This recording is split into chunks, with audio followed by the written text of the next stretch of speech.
Frankfurdi autonäitus kahtlemata oli selline Saksa autode suur pidupäev. Škoda on üks vähestest automudelitest või automarkidest, mida tegelikkuses saab ka Eestis juba käega katsuda, vähemalt enamus neist.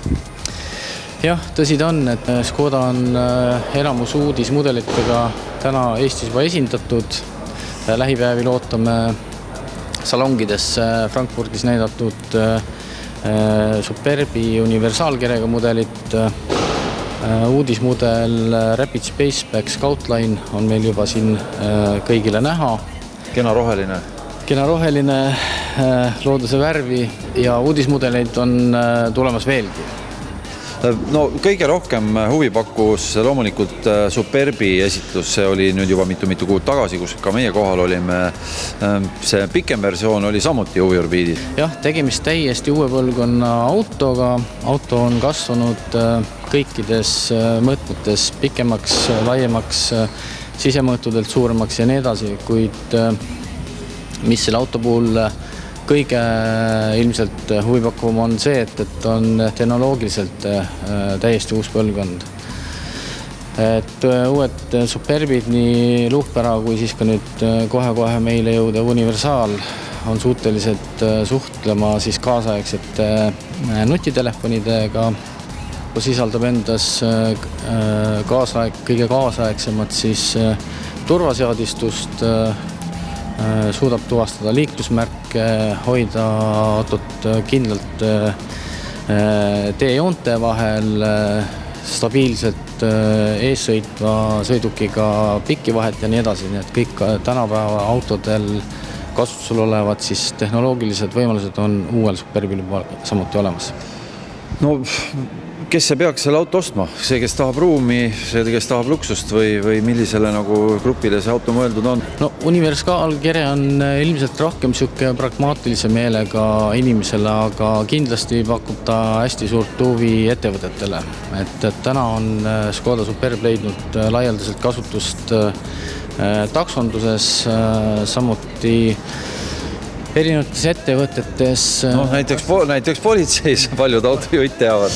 No, ka politsei, jah, ja et ilmselt ettevõtted, kus on ühidatud siis nii pragmaatilisus kui ka siis mugavusvajadus, et Škoda Superb kannab väga hästi esindusauto rolli ja samas ka seda praktilisust poolt teida väga hästi. Ma vaatasin seal tehnilisi andmeid, et kahene bensiinimootor 5,5 sekundit 100-le. Tundub uskumatu. Jah, aga nii ta on. Võtame selle rohelise auto ka siis, et natukene lähemalt ka temast, et ta siin juba on käega katsuda. Jah, tegemist on siis juba müügis oleva või pikaimat aega tootmises olnud Škoda Rapidi derivaadiga, kus siis on täiendusena lisatud lävepaku kaitsmed, poritiiva servad, disaini elemendina siis ka allasõidu takistused ja antud talle siis selline maastiku auto või siis ütleme siis Scoudi välimus. Et mingil määral on muudetud ka sisemust ehk et siis Scoudile omane interjöör. No RS, mida need tähed üldse tähendavad Octavia puhul? RS tähendab siis tegelikult Race Spirit ehk et siis see annab aimdust, et auto on sportliku laad. No, kui me näeme neid pidurikettaid seal juba, siis tuleb endale aru anda, et kui ta on punast värvi, siis peaks seal olema ka powerit taga.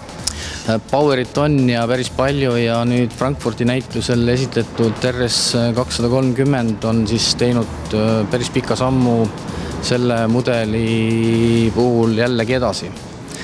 Et uuel 230 on siis uus progressiivne rool, mis siis vastavalt sõidustiilile muudab selle jäikust ja muudab sportliku sõidustiili puhul rooli ja juhitavuse tunnetust paremaks.